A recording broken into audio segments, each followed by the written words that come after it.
आप सबका स्वागत है। Welcome to Shripati home kitchen. सकारात्मक मन, मानसिक स्वास्थ्य का मार्ग, मन की देखभाल, स्वस्थ जीवन की कुंजी, तनाव मुक्त जीवन, मानसिक शांति के लिए सूत्र। आपका मन, आपकी शक्ति, मानसिक स्वास्थ्य, ध्यान और देखभाल। बहुत ही आसान उपाय। स्वस्थ मन, स्वस्थ शरीर। पॉइंट 1, ध्यान या मेडिटेशन करने से कई फायदे होते हैं। मानसिक तौर पर भी आने वाली किसी भी मुसीबत से और रोजमर्रा की जिंदगी के उतार चढ़ाव को आप बहुत ही खुशहाली और शांति से अपना जीवन और अपना स्वास्थ्य बेहतर बना सकें। यह आपके मन और शरीर को स्वस्थ रखने में मदद करता है। ध्यान करने से तनाव कम होता है, चिंता नियंत्रित होती है और नींद में सुधार होता है। इसके अलावा ध्यान करने से आत्म जागरूकता बढ़ती है और भावनात्मक स्वास्थ्य बेहतर होता है। ध्यान करके फायदे: तनाव कम होता है और चिंता नियंत्रित होती है, नींद में सुधार होता है, आत्म जागरूकता बढ़ती है और भावनात्मक स्वास्थ्य बेहतर होता है। सिर दर्द, डिप्रेशन जैसी समस्याओं में राहत मिलती है। दिल की बीमारियों और उच्च रक्तचाप में लाभ मिलता है। ध्यान करने से पीरियड संबंधित समस्याओं में राहत मिलती है। आत्म छवि बेहतर होती है और जीवन पर सकारात्मक दृष्टिकोण आता है। ध्यान करने के लिए किसी ऐसी चीज पर ध्यान केंद्रित करें जो आपको शांत करे। आजकल की इतनी भागदौड़ और मतलबी समाज में शारीरिक मजबूती के साथ साथ आपका मानसिक स्वास्थ्य बेहद ही मजबूत और स्वस्थ होना चाहिए। पॉइंट 2, पर्याप्त नींद लें 7-8 घंटे। दिल स्वस्थ रहता है, तनाव कम होता है, रक्तचाप नियंत्रित रहता है, सूजन कम होती है, वजन नियंत्रित रहता है, याददाश्त और एकाग्रता बढ़ती है, निर्णय लेने की क्षमता मजबूत होती है, इम्यूनिटी सिस्टम मजबूत होता है, सोचने में स्पष्टता आती है, प्रदर्शन बेहतर होता है। नींद की कमी से कई तरह की समस्याएं हो सकती हैं, जैसे कि दिमाग सही से काम नहीं करता, फैसले लेने में दिक्कत होती है, ब्लड प्रेशर बढ़ सकता है। हाई ब्लड प्रेशर वाले मरीजों को नींद पूरी लेना बहुत ही जरूरी है, नहीं तो उनका ब्लड प्रेशर बढ़ जाता है। ये एक बहुत ही जरूरी और बेहद उपयोगी सलाह है। यदि आपको नींद पूरी नहीं ली है और आपका ब्लड प्रेशर है तो आपका ब्लड प्रेशर बढ़ेगा ही बढ़ेगा। इस बात का विशेष ध्यान रखें। पूरी नींद न लेना टाइप 2 मधुमेह का खतरा बढ़ सकता है और मेमोरी पर असर पड़ता है। पॉइंट 3, तनाव को नियंत्रित करने की कोशिश करें। आत्मविश्वास बढ़ाएं। तनाव को कम करने के लिए आप ये हॉबी अपना सकते हैं: पेंटिंग, डांसिंग, म्यूजिक, लेखन, बुनाई, फोटोग्राफी, खाना पकाना। ये केवल उदाहरण है। अपना समय निकालकर वो काम भी कीजिए जो आपको बेहद पसंद है, जिसके आपको खुशियां मिलती हैं और शांति मिलती है, चाहे वो फिल्म या टीवी देखना ही क्यों ना हो। अपने समय का प्रबंध करें, ज्यादा काम न लें और समय का सही तरीके से इस्तेमाल करें। अपने विचारों को बदलें, नकारात्मक विचारों को चुनौती दें और सकारात्मक चीजों पर ध्यान केंद्रित करें। दूसरों से जुड़ें, दोस्तों और परिवारों से जुड़ने से तनाव कम होता है। स्वयं सेवी का काम करें, दूसरों की मदद करने से तनाव कम होता है। हंसी तनाव को कम करने में मदद करती है। पॉइंट 4, जिन लोगों की वजह से आपको तनाव होता है उनसे दूरी बना लीजिए। यदि वो परिवार के निकटतम लोग हैं और आप उनसे दूरी नहीं बना सकते तो मानसिक दूरी बना लीजिए। खुद को प्राथमिकता दें, अपनी भावनाओं को प्राथमिकता दें। तनाव महसूस होने पर डीप ब्रीदिंग और रिलैक्सिंग टेक्निक अपनाएं। खुद को व्यस्त रखने का प्रयास करें। पॉइंट 5, पॉजिटिव सोच रखें। सकारात्मक आत्मचर्चा करें। अपने आप से ऐसा कुछ ना कहें जो आप किसी और से नहीं कहेंगे। नकारात्मक विचारों को रिफ्रेम करें। जब भी आपके मन में नकारात्मक विचार आए तो उस समय पॉजिटिव चीजों के बारे में सोचें। खुद पर भरोसा करें। खुद के बारे में कभी बुरा मत बोलें। खुले दिमाग से सोचें। शिकायत करने और रोने के बजाय नई परिस्थितियों में आसानी से समयोजित होने की कोशिश करें। खुद को व्यस्त रखें। काम करने की ही नहीं, अपनी पसंद का काम करके खुद को व्यस्त रखा जा सकता है। शांत वातावरण में बैठें। शहरी शोरगुल से दूर रहने से अच्छी सोच आती है।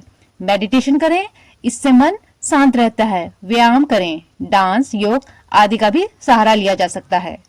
पॉइंट 6, एक सफल और सुखद जीवन के लिए सकारात्मक सोच का होना बहुत जरूरी है। सकारात्मक सोच होने से आप किसी भी बड़ी समस्या का हल निकाल सकते हैं। खुद को डिप्रेशन के साथ ही कई मनोविकारों से बचा सकते हैं। पॉइंट 7, जिनके साथ आप सबसे अधिक समय बिताते हैं। इसके लिए आपको अपने दोस्तों के मुख्य सर्कल पर ध्यान से विचार करना चाहिए। सकारात्मक लोगों के साथ खुद को व्यस्त रखने से आपके जीवन में सकारात्मकता आती है और आपके सोचने और कार्य करने के तरीके में बदलाव आता है। खुश लोगों के साथ समय बिताया गया एक बिंदु बनाएं जो आपको प्रेरित करता है और नकारात्मक लोगों के साथ समय बिताने से बचें जो केवल आपकी ऊर्जा को खत्म करते हैं। पॉइंट 8, स्क्रीन टाइम को सीमित करने के लिए आप ये तरीके अपना सकते हैं। अपने फोन का इस्तेमाल ट्रैक करें। फोन को बेडरूम से दूर रखें। खाना खाते समय फोन का इस्तेमाल ना करें। अलार्म और टाइमिंग सेट करें। स्क्रीन टाइमिंग लिमिट करने के लिए ऐप का इस्तेमाल करें। स्क्रीन मुक्त रूटीन तय करें। नोटिफिकेशन बंद करें। परिवार के साथ स्क्रीन शेयर करें। स्क्रीन टाइमिंग सेट करें। स्क्रीन टाइम को सीमित करने के लिए आप ये काम भी कर सकते हैं। पेरेंट्स को बच्चे के स्क्रीन टाइम टेलीविजन, कंप्यूटर और वीडियो गेम को सीमित कर देना चाहिए। उन्हें प्रतिदिन अधिकतम 2 घंटे तक ही देखने देना चाहिए।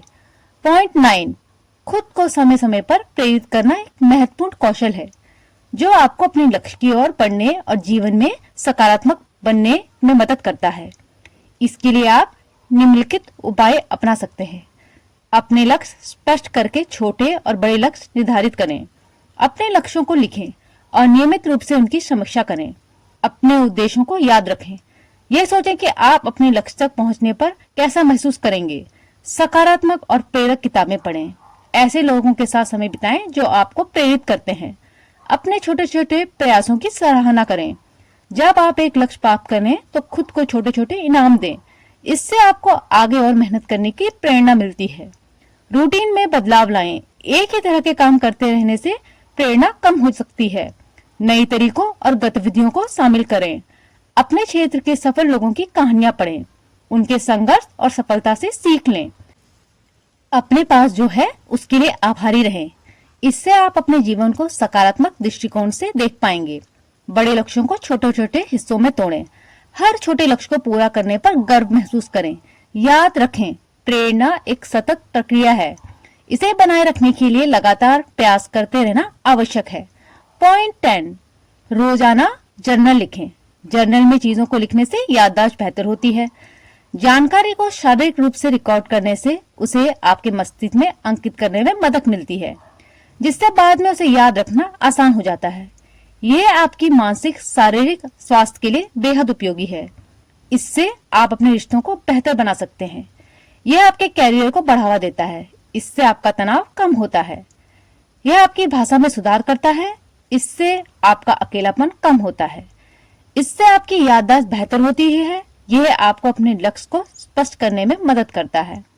उन कारकों की पहचान करने में मदद करता है जो आपके अच्छा महसूस करने को प्रभावित करते हैं। अपने एहसासों या अपनी बातों को बेहतर तरीके से साझा करने में मदद करता है।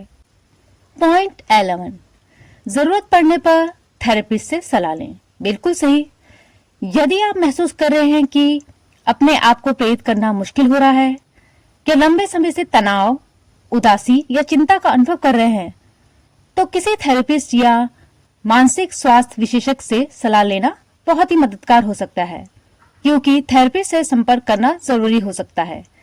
गहरी समझ, थेरेपिस्ट आपकी भावनाओं और विचारों की गहराई से समझने में मदद कर सकते हैं। सही दिशा, वे आपको ऐसे तरीके और तकनीक सिखा सकते हैं जिनसे आप अपनी स्थिति को बेहतर तरीके से संभाल सकें। गैर आलोचनात्मक माहौल, थेरेपिस्ट एक सुरक्षित जगह प्रदान करते हैं जहां आप खुलकर अपनी भावनाएं व्यक्त कर सकते हैं। दीर्घकालीन समाधान, वे आपकी समस्याओं का विश्लेषण करके स्थायी समाधान खोजने में मदद करते हैं। थेरेपिस्ट से कब सलाह लें, इस बात की जानकारी आपको होनी चाहिए।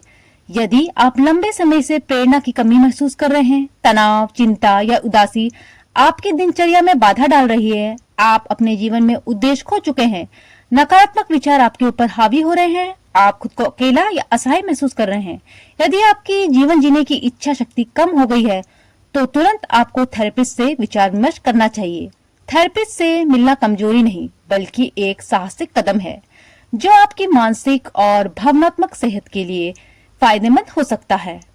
इन टिप्स को शेयर करें लाइक करें, सब्सक्राइब करें, चैनल को सपोर्ट करें। धन्यवाद।